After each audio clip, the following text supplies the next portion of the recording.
নমস্কার বন্ধুরা, আজকের এই বিশেষ ভিডিওতে আপনাদের সবাইকে স্বাগতম জানাই। আশা করছি আপনারা সকলেই ভগবানের কৃপায় ভালো আছেন ও সুস্থ আছেন।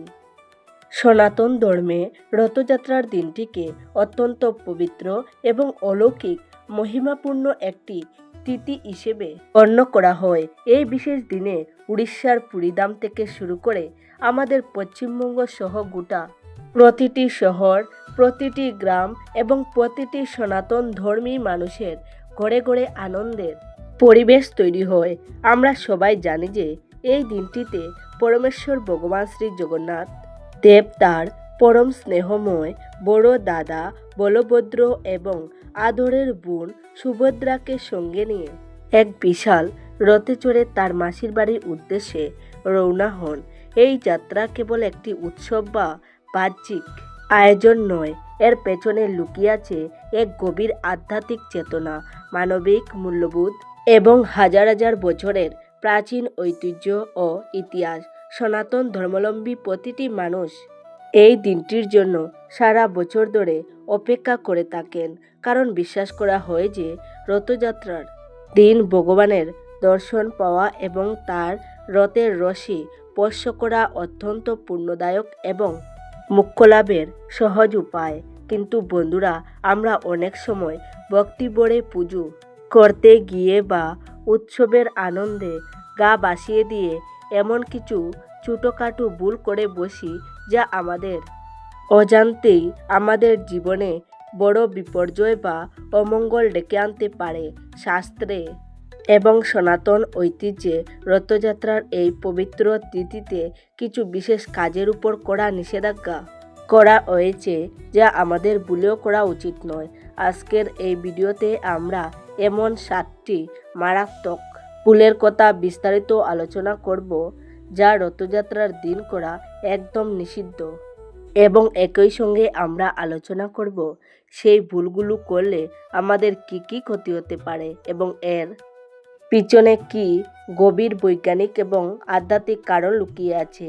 আপনি যদি চান যে আপনার পরিবারের সর্বদা সুখ শান্তি সমৃদ্ধি বজায় থাকুক এবং ভগবান জগন্নাথের আশীর্বাদ সর্বদা আপনার মাথার উপর থাকুক, তবে আজকের এই ভিডিওটি বিন্দুমাত্র স্কিপ না করে একদম শেষ পর্যন্ত অত্যন্ত মনোযোগ দিয়ে দেখুন। এবার আমরা সরাসরি মূল আলোচনায় প্রবেশ করি এবং জেনে নিই সেই প্রথম গুরুত্বপূর্ণ ভুলটির কথা, যা রথযাত্রার দিন আমাদের কর ও মন থেকে সম্পূর্ণ দূরে রাখা উচিত। আর সেটি হলো রথযাত্রার পবিত্র দিনে ভুলেও আমিষ আহার বা কোনো প্রকার তামসিক খাদ্য গ্রহণ করা এবং রান্না করা একদম নিষিদ্ধ। সনাতন ধর্মের যে কোনো ব্রত বা উৎসবের মূল ভিত্তি হলো শরীর এবং মনের শুদ্ধতা। আর আমাদের শাস্ত্রে পরিষ্কারভাবে বলা আছে যে যেমন অন্ন তেমন মন, অর্থাৎ আমরা যেমন খাদ্য গ্রহণ করব, আমাদের চিন্তাভাবনা এবং মানসিকতা ঠিক সেই রকম গড়ে উঠবে। রথযাত্রার দিন ভগবান জগন্নাথ দেব স্বয়ং মন্দির থেকে বের হয়ে রাজপথে আসেন তার ভক্তদের দর্শন দেওয়ার জন্য। তাই এই দিনটি হলো পরম সাত্ত্বিকতার দিন। জগন্নাথ দেবকে মন্দিরে যে মহাপ্রসাদ নিবেদন করা হয় তা সম্পূর্ণ নিরামিষ এবং অত্যন্ত শুদ্ধ পদ্ধতিতে তৈরি করা হয়, যেখানে পেঁয়াজ বা রসুনের মতো উপাদান ব্যবহার করা হয় না, কারণ সনাতন শাস্ত্রে পেঁয়াজ এবং রসুনকে তামসিক খাবার হিসেবে গণ্য করা হয়েছে, যা মানুষের মনকে চঞ্চল করে তোলে এবং আধ্যাত্মিক চেতনা থেকে দূরে সরিয়ে দেয়। অনেকে মনে করেন যে রথযাত্রার দিন শুধু ডিম মাছ মাংস না খেলেই বুঝি নিয়ম পালন হয়ে গেল, কিন্তু তা কিন্তু একদমই নয়। এই দিনে আপনার রান্নাঘরে এমন কোনো খাবার তৈরি হওয়া উচিত নয় যা মনের মধ্যে নেতিবাচক শক্তির জন্ম দেয়। শুধু তাই নয়, এই পবিত্র দিনে মদ গাঞ্জা সিগারেট বা যে কোনো ধরনের মাদক নেশাজাতীয় দ্রব্য স্পর্শ করা অত্যন্ত বড় অপরাধ এবং মহাপাপ বলে মনে করা হয়, কারণ নেশাগ্রস্ত অবস্থায় বুদ্ধি লোপ পায় এবং সে ভগবানের পবিত্রতা অনুভব করতে পারে না। যদি আপনার পরিবারে কেউ এই দিনে ভুল করেও আমিষ খাবার রান্না করেন বা বাইরে থেকে এনে গ্রহণ করে, তবে সেই ঘরের আধ্যাত্মিক পরিবেশ সম্পূর্ণ নষ্ট হয়ে যায় এবং দেবীলক্ষ্মী সেই বাড়ি পরিত্যাগ করেন, যার ফলে পরিবারে আর্থিক অনটন, রোগব্যাধি এবং মানসিক অশান্তি চিরকালের জন্য বাসায় থাকে। তাই রথযাত্রার দিনটিকে সম্পূর্ণ সফল ও পূর্ণময় করতে চাইলে সকাল থেকে রাত পর্যন্ত বাড়ির সবাইকে সম্পূর্ণ সাত্ত্বিক আহার গ্রহণ করতে হবে এবং মনকে ঈশ্বরের চরণে সঁপে দিতে হবে, যাতে কোনো প্রকার কলুষতা আপনার মনকে স্পর্শ করতে না পারে এবং ভগবানের কৃপা যেন আপনার উপর বর্ষিত হয়। এবার আমরা আলোচনা করব দ্বিতীয় বড় ভুলটির কথা, যা রথযাত্রার দিন আমাদের সমাজে বা পরিবেশে অনেক সময় অজান্তেই ঘটে যায়, আর তা হলো বাড়ির গুরুজনদের অসম্মান করা এবং পরিবারের গৃহ বিবাদ বা ঝগড়া অশান্তির সৃষ্টি করা।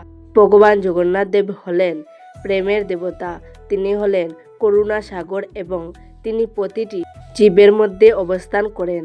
বিশেষ করে আমাদের পিতামাতা এবং গুরুজনদের প্রতি ঈশ্বরের প্রতিছবি শাস্ত্রে স্বীকার করা হয়েছে। রথযাত্রার মতো একটি পবিত্র দিনে যদি কোনো বাড়িতে ভাই ভাইয়ের মধ্যে ঝগড়া হয়, স্বামী স্ত্রীর মধ্যে চিৎকার চেঁচামেচি হয়, তবে সেই বাড়িতে স্বয়ং ভগবান কৃষ্ণ বা জগন্নাথ দেব কখনোই প্রবেশ করে না, কারণ সেখানে শান্তি নেই। যেখানে পারস্পরিক ভালোবাসা নেই, সেখানে ঈশ্বরের কোনো স্থান হতে পারে না। শাস্ত্রে বলা হয়েছে যে গৃহবিবাদ বা ঘরের ভেতরের অশান্তি হলো অলক্ষ্মীর প্রবেশদ্বার, আর রথযাত্রার দিন যদি অলক্ষ্মী আপনার ঘরে প্রবেশ করে, তবে আপনার সারা বছরের সমস্ত পুজো অর্চনা এক নিমিষে নিষ্ফল হয়ে যাবে এবং আপনার জীবনে দুর্ভাগ্যের কালো ছায়া নেমে আসবে। অনেকে মন্দিরে গিয়ে বড় বড় দান করেন, রথের দড়ি টানার জন্য লাইনে দাঁড়িয়ে থাকেন, কিন্তু বাড়ি ফিরে এসে নিজের মা বাবার সাথে খারাপ ব্যবহার করেন, তাদের মুখে অন্ন তুলে দেন না বা তাদের মনে কষ্ট দেন। এই ধরনের ভণ্ডামি ভগবান জগন্নাথ এক মুহূর্তের জন্য সহ্য করতে পারেন না, কারণ তিনি বাহ্যিক আড়ম্বর চান না, তিনি চান হৃদয়ের সফলতা ও ভক্তি। ছোটদের স্নেহ করুন এবং বড়দের পা ছুঁয়ে আশীর্বাদ নিন, যাতে আপনার ঘরটি একটি পবিত্র মন্দিরে পরিণত হয় এবং ভগবানের আশীর্বাদ আপনার ঘরে ভরে উঠুক। আসুন এবার জেনে নেই তৃতীয় গুরুত্বপূর্ণ বিষয়টি, যা রথযাত্রার দিন মেলা বা রাজপথে রথ টানার সময় আমাদের অত্যন্ত সতর্কতার সাথে মনে রাখতে হবে, আর তা হলো রথ টানার সময় প্রচণ্ড তাড়াহুড়ো করা, উগ্রতা প্রদর্শন করা এবং অন্যের উপর গায়ে জোর কাটিয়ে ধাক্কাধাক্কি করা। আমরা সবাই জানি যে রথযাত্রার দিন লাখ লাখ মানুষের ভিড় হয় এবং প্রত্যেকের মনে একটা তীব্র আকাঙ্ক্ষা থাকে যেন তারা অন্তত একবার রথের পবিত্র দড়িটি বা রশিটি নিজের হাতে স্পর্শ করতে পারেন বা একটু টানতে পারেন। পুরাণে স্পষ্ট বলা হয়েছে যে রথের উপর উপবিষ্ট বামনরূপী জগন্নাথ দেবকে দর্শন করলে এবং তার রথ টানলে মানুষের পূর্ণজন্মের কষ্ট থেকে মুক্তি মেলে। কিন্তু এই পূর্ণ লোভেই অনেক মানুষ চরম ভুল করে বসেন। তারা ভিড়ের মধ্যে অহংকার এবং গায়ের জোর দেখাতে শুরু করেন। বয়স্ক মানুষ, মহিলা বা ছোট শিশুদের ধাক্কা দিয়ে ফেলে দিয়ে নিজে আগে যাওয়ার চেষ্টা করেন, যা অত্যন্ত অমানবিক এবং অধার্মিক একটি কাজ। মনে রাখবেন, ভগবান জগন্নাথ দেবকে কোনো শক্তি বা জোর কাঠানোর মাধ্যমে লাভ করা যায় না।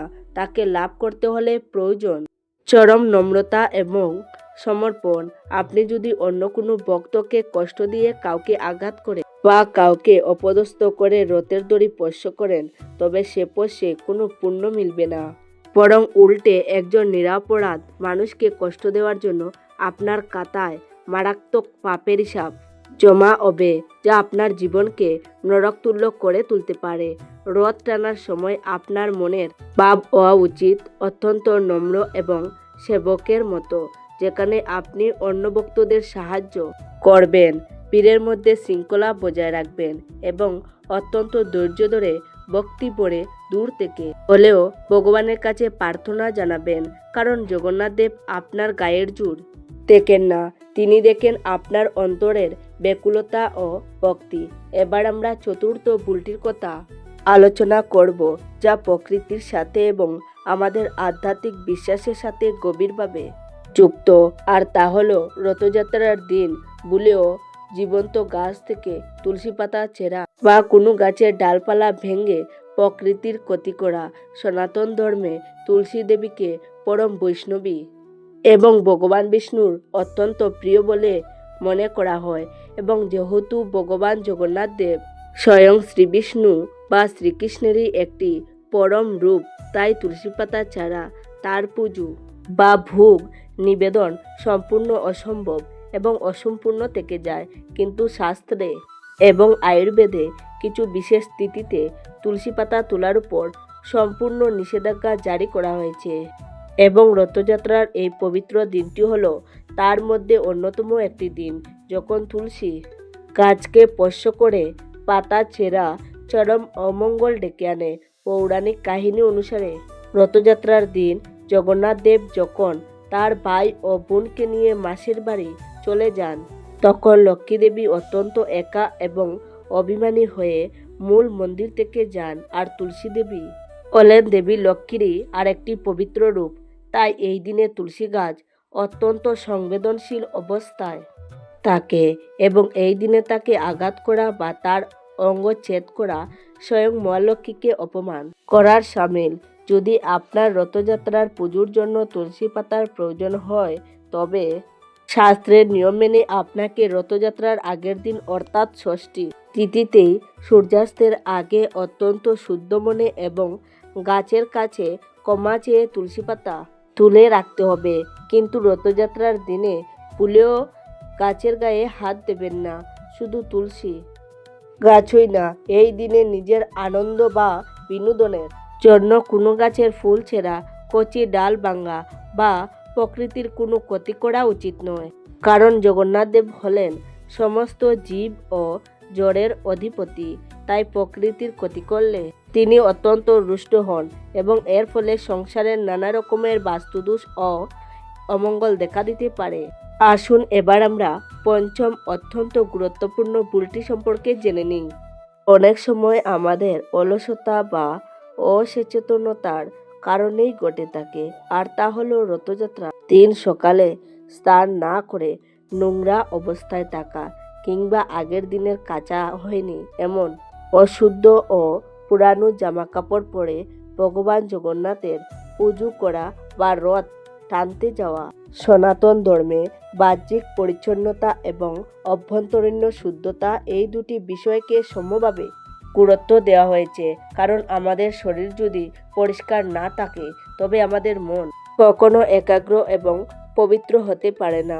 রথযাত্রার দিনটি অত্যন্ত পবিত্র এবং এই দিনে ব্রহ্ম মুহূর্তে বা সূর্যোদয়ের আগে ঘুম থেকে উঠে স্নান করার বিশেষ মহিমা রয়েছে, কারণ মনে করা হয় এই দিনে সমস্ত পবিত্র নদীর জল ঈশ্বরের আশীর্বাদে অত্যন্ত পূর্ণময় হয়ে ওঠে।